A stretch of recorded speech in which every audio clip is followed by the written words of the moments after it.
Олай болса аяқтарын жасауды бастайық. Аяғына қарасақ, қараңыз, бізде екі бөліктен тұрады. Бірінші төртбұрыш тәрізді және цилиндр тәрізді. Бізде цилиндрдан төртбұрышты шығарған оңайырақ. Төртбұрыштан бастап бұның бәрі жасағанша, төртбұрыштың өзінен. Сондықтан да бізге бокс емес, бізге цилиндр керек. Жанына қараймын. Мына жерде бізде цилиндр тәрізді формасына цилиндрді қоямын. Шамалы жылжытайық. Шамасын қарап отырмыз. Жанынан алғанда кішкене былайынан болу керек сияқты. Енді сіздерде сайт 12-де тұру керек. 12 бізге ыңғайырақ. Қатты аз да емес, қатты көп те емес. Ары қарай хейт бойынша кішкене тартамын былай қарай. Яғни барынша мына жерге келуге тырысу керек. Alt X'ті басамын. Edit Poly модификаторын қолданамын. Мына тұрған вертекстерді аламын да кішкене майыстырамын. Бізде қатты майысып кетіп жатыр, сондықтан градус бойынша майыстыруды азайтамын. Радиусы дұрыс сияқты.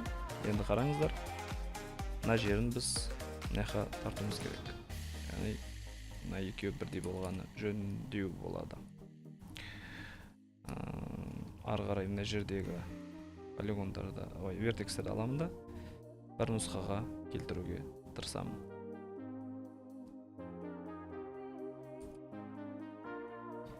Негізі мен ойымша мына тұрған эйдждер артық. Егер сіздерде мынандайлар болса, оны алып тастай салыңыз. Ctrl Backspace'ті басамын.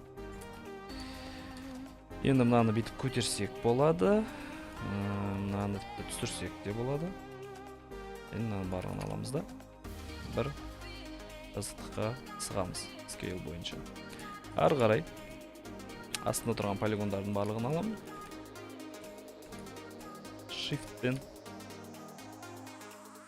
Shift'ті басып тартамын ой бойынша. Мына жерден кішкене алға жылжытсақ болады. Қайтадан полигондарды басамын, тағы да Shift'пен астыға түсіремін. Ары қарай мына тұрған алдыңғы полигонды аламыз. X бойынша тағы алға Shift'пен өзгертеміз. Мына жерден кішкене мынаны көтерсек болады.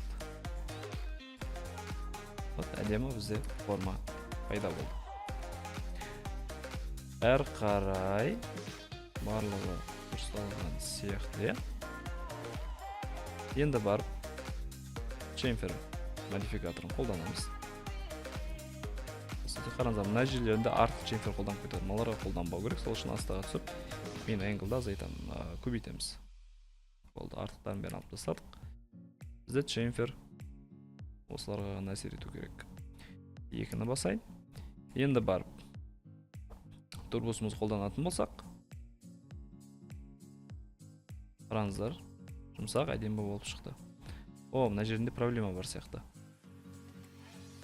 Көрдіңіздер, мына жерінде проблема бар. Сондықтан Chamferді біз мына жерде соңғы результатын көрсетейін.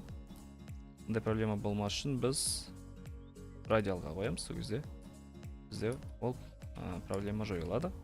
Турбосымызды 2-ге қойсақ та болады. Бізде әдемі нәтижелер шығады. Күшті болып тұр, жұмсақ. Ары қарай қараңыздар, мына жерде әлі бізде жетіспейтін заттар бар екен. Кішкене майыстыру керек сияқты. Сондықтан қайтадан Edit Poly Green, аны өшіре тұрайын уақытша. Аны былай қарай тартқан дұрысырақ болатын сияқты. Кішкене былайырақ тартамын. Әдемірек болады. Қайтадан қосамын, сол кезде соңғы нәтижелер пайда болды. Енді екінші бөлігін жасау үшін бізге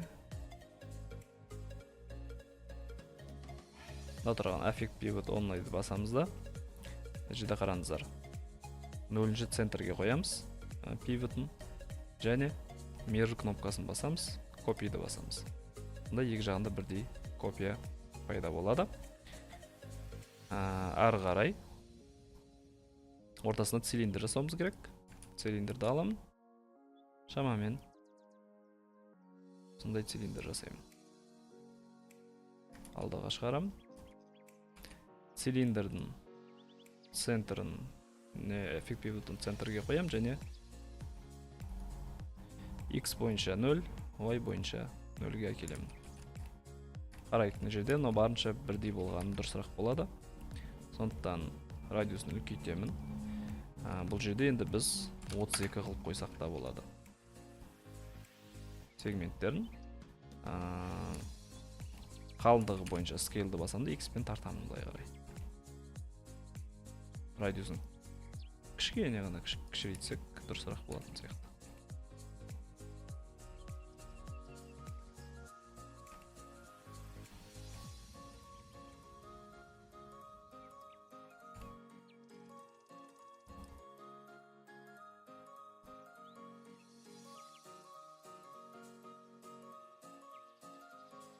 Осайынан шамасын келтіреміз. Қараңыздар, арт жағына әлі шығып тұрған сияқты, радиусы негізі бізде тым үлкен менің ойымша.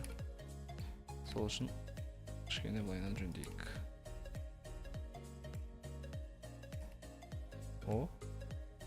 Бізде әдемі формаға енді. Оғанда чемфер модификаторын берсек болады. Яғни изоляцияға қойын. Жерден келтірейік.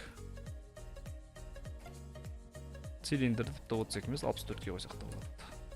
Сегмент. Болды бізде. Әдемі жұмсақ аяқтар пайда болды.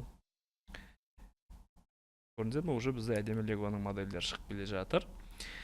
Олай болса енді ең күрделі бөлшегі қолын жасауға кірісеміз.